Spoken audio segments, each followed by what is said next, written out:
Those ones you flash.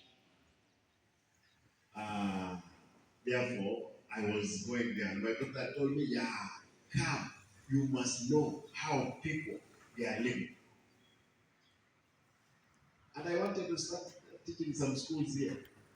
And tumefanya mzuri, I go and start teaching. And I said, no, you must come. Therefore, I had to leave Kisii for Nairobi. For my surprise, nikaenda Riruta. Riruta hakuna lami. Choo ni hizi na jana. Afadhali za nyumbani nao. Hizi za nyumbani hapa ni afadhali. Mvua kama hii because the water table iko juu Nairobi. Wakati wa Elimio, I remember that was 202.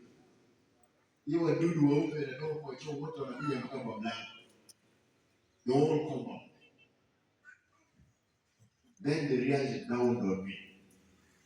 Life is different. Nikaambiwa hapa lazima uende soko. You must go to the market in the morning. Kabla hujaenda college. We are looking for admission for you, but lazima ujue utapata pesa wapi. My mother and my father tulikuwa na nyumba 4 za nyasi hapa.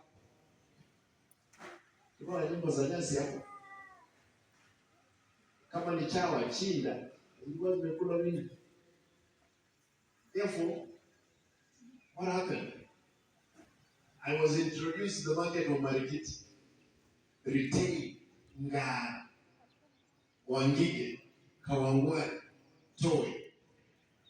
The Kagwe, you must start waking up by 5, lazima ukwe sokoni. That's all.